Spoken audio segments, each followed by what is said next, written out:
आज हम करेंगे graphical representation of linear equation.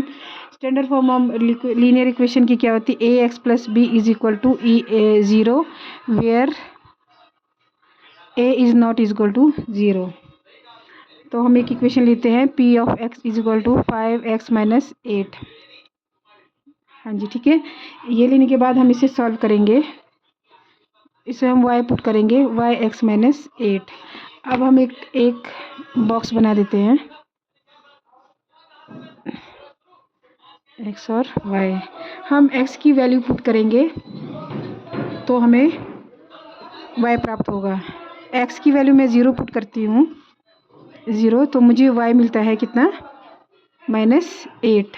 और अगर मैं x की वैल्यू 0, y की वैल्यू 0 करती हूँ तो मुझे इसकी वैल्यू मिलती है 8/5। ठीक है। अब हम इसे ग्राफ में कैसे रिप्रेजेंट करेंगे? ये हम यहाँ पे ग्राफ बनाते हैं, इसकी लाइन सीधी, ये इसे हम बोलेंगे x एक्सिस, ये हमारा y एक्सिस होता है, ये हमारा y डैश, ये हमारा x डैश। अब हम जो ये ग्राफ है हम ग्राफ में करते हैं, बट मैं भी, हमारे पास ये प्लेन पेपर है, तो ये 0 यहाँ पे 0 होता है। हम इसे ओरिजिन भी बोलते हैं, ओरिजिन यहीं से स्टार्ट होता है।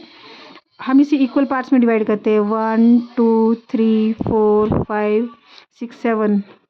थोड़े पार्ट्स थोड़े इक्वल नहीं हो रहे हैं, ये 1 2 3 4 5 6 7 8 9 10, मैं इस तरह डिवाइड कर रही हूँ। और यहाँ पे हम माइनस की वैल्यू, ये इस साइड में एक्स के माइनस आएंगे, माइनस के एक्स आएंगे, 3 -1 -2 -3 -4 1 2 3 4 5 6 7। अब हम इसे इक्वल पार्ट्स में डिवाइड करेंगे। जब एग्ज़ाम होता है तो हमें ग्राफ पेपर मिलता है और हम उसमें करेंगे, बट इसमें भी हमारे पास ग्राफ पेपर नहीं है तो हम ऐसे सॉल्व करेंगे।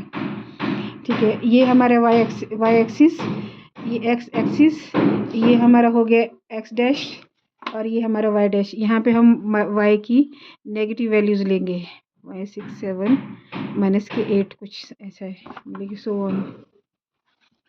ठीक है।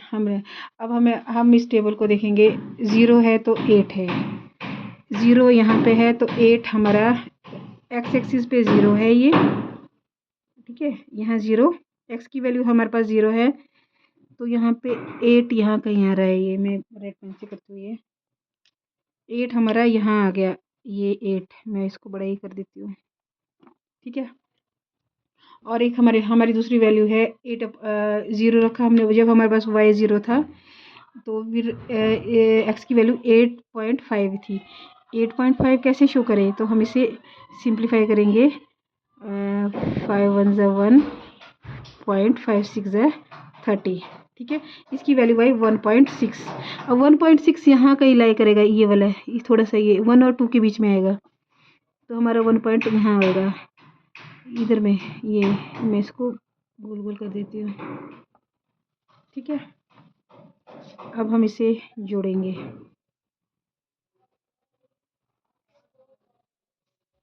ये सर हमने पढ़ा है लीनियर इक्वेशन जो है उसका जो ग्राफ होता है वो क्या होता है? लीनियर इक्वेशन का जो ग्राफ होता है वो हमेशा, लीनियर इक्वेशन का ग्राफ हमेशा स्ट्रेट होता है। ये हमारा स्ट्रेट ग्राफ है। हम इस लाइन को नाम दे देते हैं, जो ये लाइन है हम बोल के P of x is equal to, हम इक्वेशन का नाम लिख देंगे 5x माइनस 8। ठीक है। यहाँ लिखेंगे हम 0 और 1.6, और ये हो गया 8 एंड 0, माइनस के 8 एंड 0। ठीक है। अब यहाँ पे बोल रहे हैं कि अब हमने जीरोस ऑफ पॉलीनोमियल भी देखा है कि जहाँ पे हमने पढ़ा है कि जहाँ पे एक्स एक्सिस को जो लाइन कट करती है, जो पॉइंट कट करेगा, हम इसे जीरोस ऑफ पॉलीनोमियल कहेंगे। हम इसको प्रूव कैसे करेंगे? अगर हम ये इसका जीरोस ऑफ पॉलीनोमियल बन जाता है अगर हम एक्स की जगह हम देखते हैं ऊपर, यहाँ पे एक्स एक्सिस में ये हमारा पॉइंट जो है जीरोस ऑफ पॉलीनोमियल लिखा हुआ है, y is equal to 5, X की वैल्यू हम करेंगे 8/5 इक्वल टू 0 0 नहीं 0 नहीं है ये। इस वैल्यू में हमें ये पता करना है, ये वाला, कि ये जो है, ये जो पॉइंट है, ये हम इसका जीरोज ऑफ पॉलिनोमियल है, पर हमें प्रूव करना है कि ये जीरोज ऑफ पॉलिनोमियल कैसा है। तो हम क्या करेंगे, हमारे पास क्या था, p ऑफ x is equal to 5x minus 8। ठीक है, p ऑफ x is equal to again 5x की जगह हम लिखेंगे 8/5, x की वैल्यू हम 8/5 कर देंगे माइनस 8। यहाँ पे ये 0, पी एफ एक्स 0 को हम होल टर्म को हम 0 मान लेते हैं, और यहाँ पे ये 5 कैंसिल हो गए, 8 माइनस 8 0 और 0। ये देखो, ये हमने प्रूव कर दिया है।